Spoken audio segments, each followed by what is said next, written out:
Hey, and welcome back to Lessons in Product Management. Before we get this episode kicked off, I want to give a huge shout out to Jacobs Creative Services for all of their help with the rebranding efforts, going from Prodcast to Lessons in Product Management, and with the new logo design. So if you're looking for any help with ads, logos, infographics, or basically anything creative, reach out to Nick at jacobscs.com and they'll hook you up. So on today's episode, I sat down with Abby Hehemann, Senior Product Marketing Manager over at GetResponse. And trust me, you're going to enjoy this conversation. We dove into what the ideal partnership looks like between product marketing and product management. I took a lot away from this, and I know you will too, so let's jump right in. Hey, Abby, welcome to the podcast. Hey, thanks a lot for having me. I'm happy to be here. Yeah, thanks for joining. So to kick things off, could you give an introduction for the listeners of yourself and your company and what you do there? For sure, yeah. So I am Abby Hehemann. I'm Senior Product Marketing Manager at GetResponse, and GetResponse is an online marketing platform.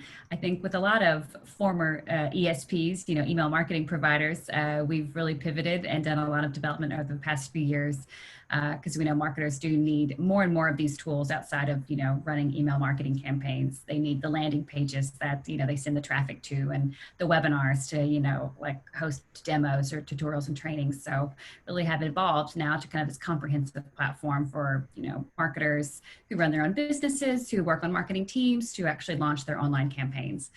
So I've been with GetResponse since 2012, which feels like literally forever these days.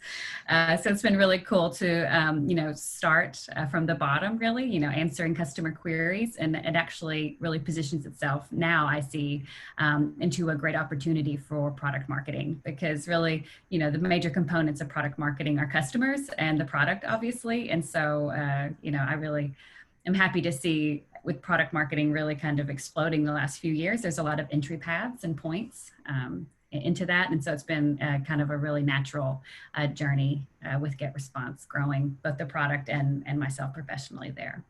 Very cool. And so let's talk about that a little bit with your transition. So you said you started out kind of at the bottom, answering customer calls, and then you've had a nice journey into product marketing. So tell us about that journey and like what sparked your interest and how did that kind of play out?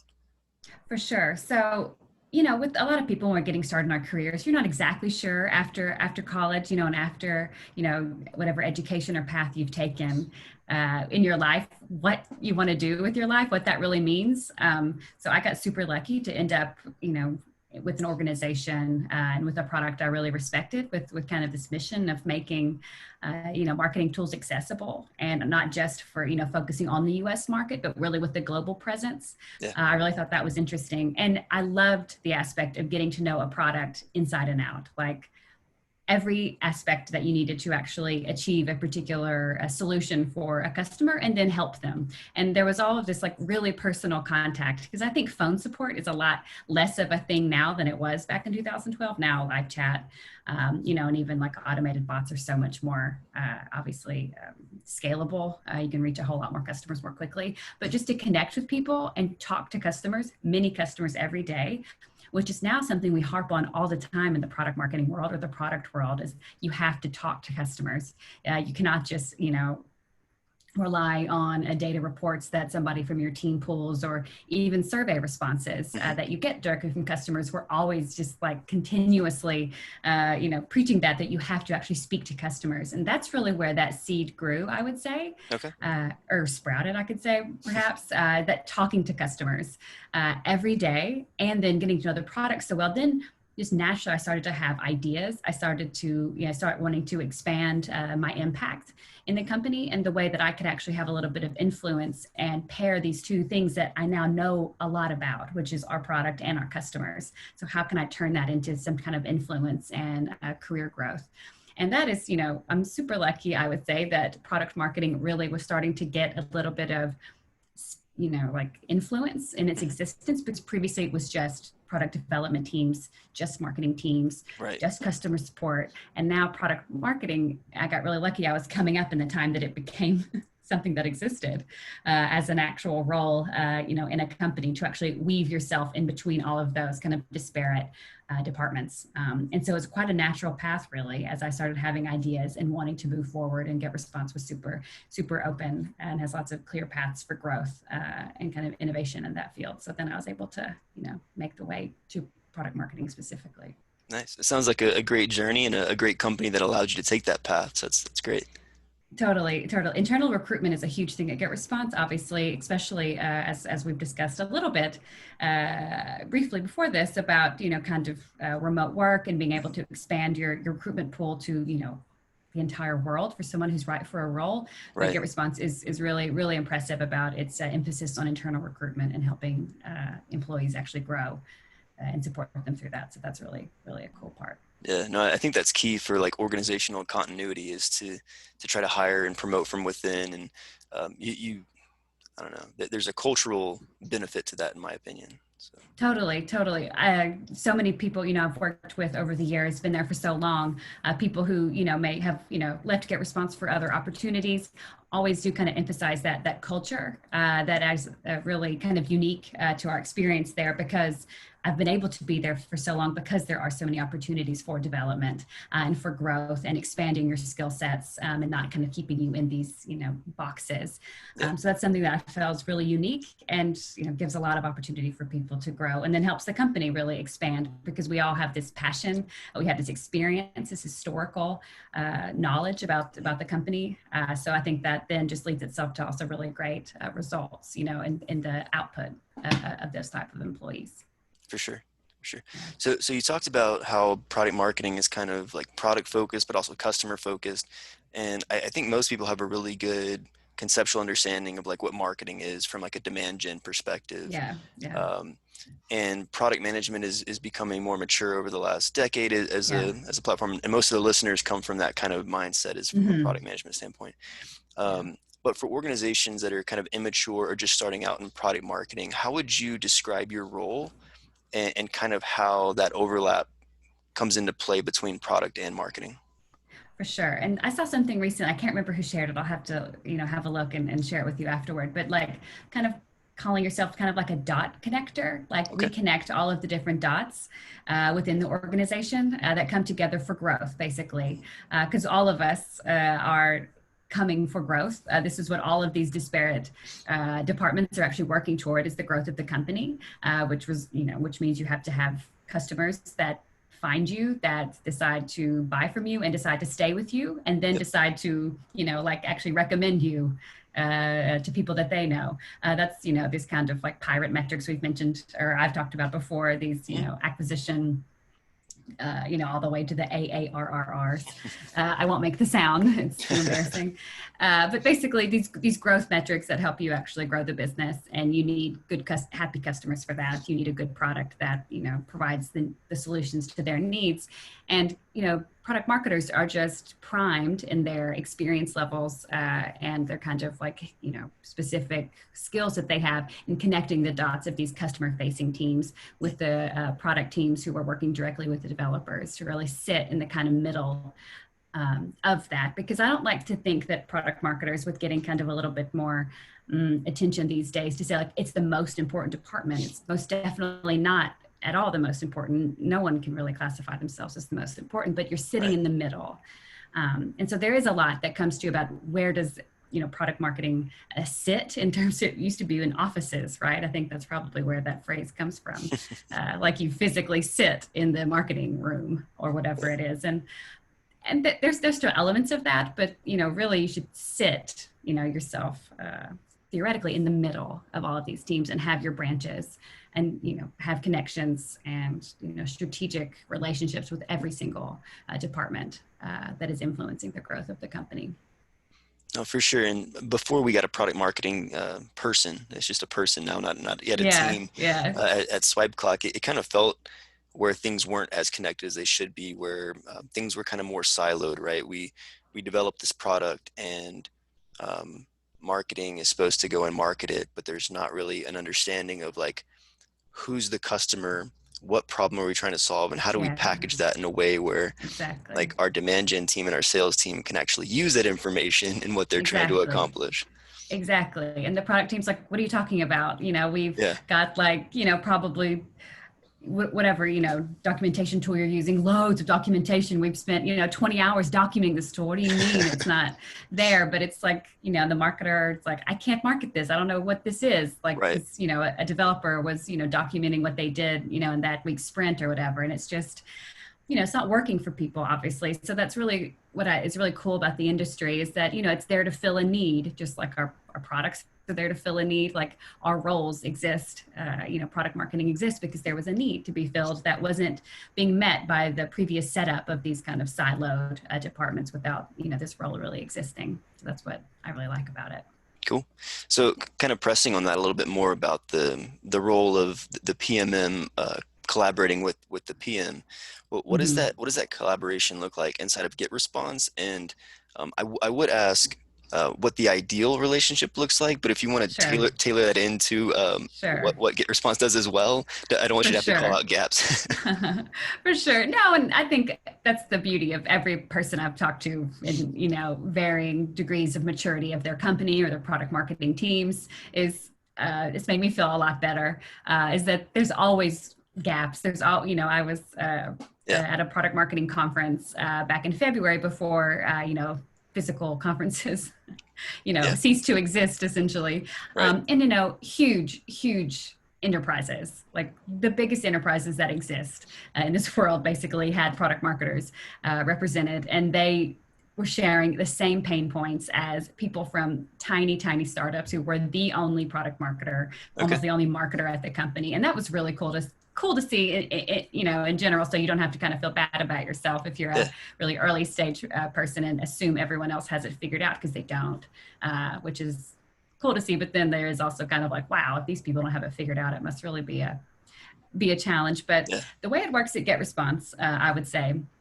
this has evolved, obviously, and will continue to evolve. But we set up pretty much bi-weekly sessions, one-on-one sessions with the product marketing team and the product owner, because GetResponse is quite a large product. We have many tools within one kind of product umbrella, basically, and then many different customer segment sets, who can access various aspects of the tools within the product. So I like to have FaceTime one-on-one to build the bond basically with the product owner in that way. It's quite informal, bi-weekly, and just for us to just catch up what's going on with the product. What do they have on their roadmap, for the next couple of weeks? What's it looking like for them? This is just kind of the core of the relationship building, because the relationship is just so important for them to want to work with you, to want to share with you, to want to pull from your expertise and your knowledge. So that's kind of like the basis of it. I also, anytime someone joins a product marketing team, I have everyone do individual one-on-ones to get to know the product owner and exactly what it is that they do. So that's kind of something as well. Each week, we do a full kind of like a product marketing, product development recap, a status update. And this is not anything that's like a meeting or anything that's said. It's very asynchronous, which is cool. So people can actually give their feedback and insights on it on their own time. Because we are trying to really get away from, 8 hours of calls every day, basically, to have that FaceTime, which is essential, but also is exhausting. Yeah. So we're trying to get away from that and kind of do once a week status updates on the various products and what product marketing is doing to help push their product forward, and anything that we need from them as well. So FaceTime's important, and then we get a lot of kind of cool tidbits in those conversations as well. And then meetings are open, meetings are recorded, so it is certainly in your best interest, within the product marketing team, to make sure you're up to date with all of those recorded meetings that the product development teams are having with their, with their development teams. They're basically, sprint reviews are recorded and shared with high-level takeaways. So it's really, for me, at GetResponse and the product development team, is establishing the relationships is the most important aspect. Enforcing all of these rules and requirements that I would have for working with me is way after that, because that's just no way to get, like, to require some documentation or some level of like, this is what you have to do to launch your product. Nobody, they're not going to do it or not be happy to do it. So I focus on the relationship building first. documentation is there. I take what's there. I don't start asking for things without doing my own due diligence and making sure, what's already been done. Then there's ongoing optimization things we're always striving for. So getting product marketing involved at the just ideation of any thought that they have basically would be ideal. But it can't always happen, when they're actually having some meeting with, the head of product. Right. And they get excited and kick off something maybe and like, oh, we got to put the brakes and bring in product marketing to make sure this is actually going to serve either a new segment of customers we're going after or an existing, customer persona set that we have and we're trying to kind of cultivate. Yeah, that's a really good point. And I really want to press on that a little bit more. So in terms of like that validation of, I have this idea, I want to do X thing. But let's make sure it serves Y customer and that we can really push this in a way that's going to be successful and meet business objectives. Who owns that decision of like what customer segment should this focus on? Like how much is the PM own in terms of like, here's a problem that I've identified that we're trying to solve versus like the product marketer making that decision of, okay, we can really use this, or this really makes sense, or based on my customer relationships, like this is the route to go. Like, so what does that like collaboration look like to come to that go or no go decision? The way really it's working more and more these days with us, which is great, is like you said, this kind of, pain I see, this issue I see in the product, the product development side, and then coming to product marketing to validate basically in terms of the customer segments and opportunity and positioning. Then I would go with the way we're structured to head of product to present your proposal, head of product, head of marketing. These are kind of split up as well, but let's say with GetResponse, kind of the buck would stop at head of product with your proposal together, but they would need to come together. Like this is the validation. Exactly. Yeah. It's a team. Like you can't just do one thing on your own. I have this amazing idea, so let's do it. Right. Either of us, product marketing couldn't and shouldn't do it either. So it would be for us kind of the way we're structured then to the head of product. Like this is an opportunity for us and this is the customer set we believe it would serve and the way we would position this particular functionality in the market and how it would make us competitive against, this particular other competing solution that we have. Yeah, I have a friend who's a senior PM at IBM and he I quote it all the time, but he was like, you could have the cure for cancer, but if no one knows about it, no one knows how to use it, how to acquire it, and it's not priced right, it doesn't matter that you have it at all. Exactly. It's, it's a waste of time and resources for a business, like for the developer time, the talent that you're paying them if they are, coding these things. And, so some of the biggest budgets in a company obviously is, larger IT teams. And if they're wasting their time doing these things that no one uses, do not bring in revenue, are not helping you keep your customers, it's a literal waste of time and money. For the company. So doing that at the beginning of that ideation and validation and, proposing it on how this will actually grow the business and what it will bring, then it's really the best you can do. And I think it's moving more and more that way. Whereas before, sometimes it did seem kind of like the Wild West, just develop. And then throw it over the wall and hope that the product marketing team can make something of it. Yeah. And just like, what, why, what, but that's a pretty universal feeling overall from what I've learned. But the relationship building helps that. If people start to see you as somebody that helps get their initiatives forward rather than blocking them, that's, a huge element of getting what I want, which is involved as soon as possible. So I can help, validate something or help us pivot a little bit. If actually your idea is really cool, if we actually kind of could, twist up the functionality slightly or the availability or some other detail that would actually serve an existing segment that I know about and know is maybe underserved in this area, we can do it. So finding ways to connect dots is one thing and also really help push the interests of the various stakeholders that you're working with. That's also something I think is really big for product marketers, is to just like change their vocabulary, change their, the way they're talking to this person based on that person's actual interest. So when you're speaking to your sales head of sales or head of product. You have to just speak in their language and what it actually is that they care about. Yeah. And that's something, since we're talking to everyone, we should know how to do that. And that will also help push your own initiatives forward in product marketing. For sure. And so the product marketing teams or individuals are usually embedded in either like the marketing organization or even in the product organization. And I know it varies based on company, but either way, Yeah. do you believe that it would be beneficial to have like a dedicated product marketing person to each product manager, like if resources allow, to kind of foster that relationship and that mentality of we are a team, so let's make sure we go at this together? I do like the idea of that as well. And, you know, depending on the structure and the way your product is packaged and sold, Right. that was something that at GetResponse, as I mentioned, we have, you know, one tool, one, you know, product, GetResponse, but then multiple tools and functionalities within, which have their own product owner. But then we were seeing some issues with like some disconnects on actually how these products work together and are sold within one package.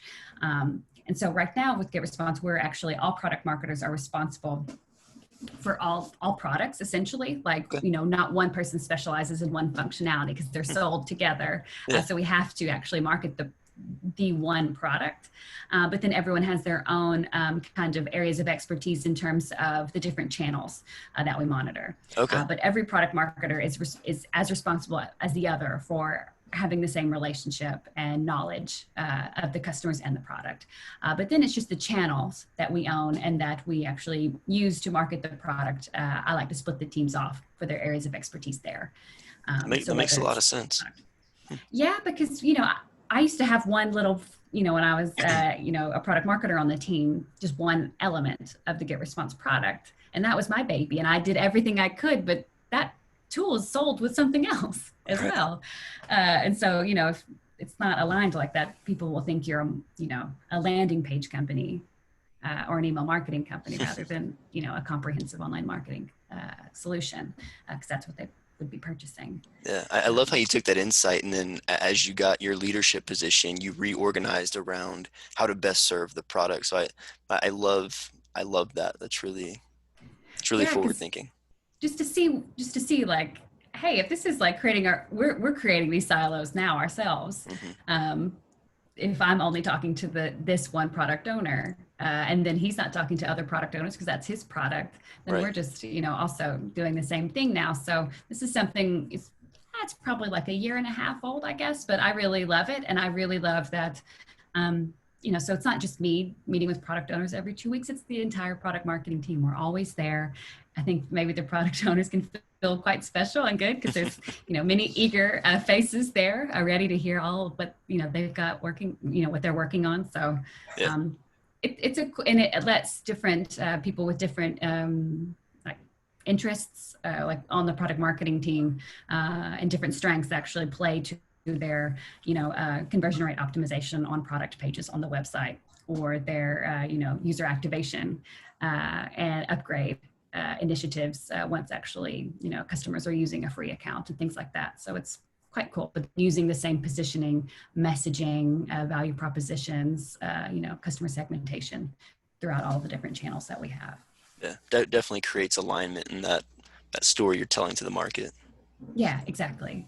So that's been a cool setup specifically with product marketing for us. And we do officially like sit within the marketing team, but we talk with, you know, and have catch ups with the marketing team members as much as we do with the product team members. So it feels like we are, you know, a part of both teams, really. Cool. So my dog apparently wants to ask you a question too. That's good. I totally get it. Yeah. These days they are the soundtrack to our working days. So Exactly. yeah, it is the new normal. So to wrap things up, I really enjoyed the conversation, but I know there's aspiring PMs and young PMs that are listening to this podcast. And as they're starting out in a new company or in that PM role for the first time, I know you've stressed the importance of relationships. And so I think that takeaway is very clear about how they should approach working with their PMM counterparts. But as far as those conversations you were talking about earlier, could you dive just one layer deeper and kind of give us an idea of what those conversations look like, and at a tactical level, like what should you be talking about in those weekly or biweekly meetings to make sure that you're aligned and have the right information to execute. For sure. And I definitely always start with sharing an agenda and documentation in the kind of invite so that there's always going to be a purpose and a goal and topic for the particular conversation every week. So that's on me. That's my due diligence to prepare an interesting, easy to read kind of agenda of, a recap of our previous conversation. What did we say that we were going to action out? Has this been actioned? Is there anything left outstanding from our last meeting, and kind of emphasize that, and then moving forward for next steps. So the topic of this call with that product owner would be anything that I have learned in the last 2 weeks, anything that's coming from the marketing department, from other product owners, how would that actually align with their particular product? Anything I've learned from my conversations with customers or customer facing teams that's relevant to this particular product owner's goals. And then anything that they want to add, any ideas that they have, any opportunities that they've spotted in terms of, elevating their product in terms of the revenue that it's bringing, updates, things we should be aware of. So giving some structure, I think, is super beneficial for very busy people. Doing your due diligence beforehand to actually prepare the documentation, recapping what was last week, last session that you were going to action, what's outstanding, and then using all of that knowledge of the people that you talked to the last 2 weeks, and how does that actually affect, or what opportunities serve that particular product owner you're meeting with, and then your conversation will definitely just totally hit off, and just do that every time. Cool. Yeah. And then those aha moments where it's like, hey, I had this insight and I want to do this thing, so let's make sure we talk about it early, right? Like you talked about it before. So make it a part of that 2 weeks. So what are you thinking on? What's got you inspired? And then that gets you involved, because especially if you have these recurring every 2 weeks, they surely can't get too far, into development phase every 2 weeks with a cool new idea without validating and getting you involved. Right. So that's really helpful to me to have that structure, but then also let them have the floor and kind of, which I have trouble with, shutting up and letting them speak to some of their ideas that they've got. Yeah. Cool. No, I love that. And I think that's something that I could take personally is making sure that my product marketing counterparts are brought in earlier in the process to be part of that validation phase. Because a lot of times I think of it from like a customer validation problem and let's go it alone to try to validate the business opportunity behind this or how this aligns with our business objectives. And then just go down to the rest of the validation processes. And once we go through all the validation, then bring in the product marketing team to talk about positioning and messaging. And it feels like that's still too late in the process. So exactly. Doing these kind of positioning briefs, these formal briefs that many teams can use to create their content. If you can't really complete that brief until you're ready to launch the product, that's way too late, right? Because then you haven't actually identified those opportunities that you have, the strengths that you have, the reason you're developing this product, and who would actually be purchasing it. So I would say really to challenge yourself to have that brief able to be completed, and you could technically give it to your content marketing team to write, various pieces of various blog posts about it, to the SEO team to do their keyword research and see where you'd be actually, competitive from their scope of things. Because, once the product marketers brought in, then they would share that content with many other team members that you have potentially given on your organization. So filling that checklist in, could I fill in the brief as early as possible? And not when I want to launch the product, I think is a good kind of baseline to try to hold to. Cool. Well, I appreciate the insights, Abby. This has been such a fun conversation. Yeah, I love talking about it. I really enjoyed hearing your talk before and just had to talk with you myself. So I appreciate you giving me some time. Yeah, thanks for having me on. I could talk about it forever. All right. Well, thanks again, and we'll talk again soon. Thanks a lot. That was Abby Hehemann, Senior Product Marketing Manager over at GetResponse. Thank you for joining us today. If you like what you're hearing, please make sure you subscribe, leave us a review of what you like, your favorite episode, or any kind of constructive feedback as well. We'd love to hear from you, and the reviews help other people find us and learn about the podcast as well. So before you go, please drop that for us, and we'll see you next week on Lessons in Product Management.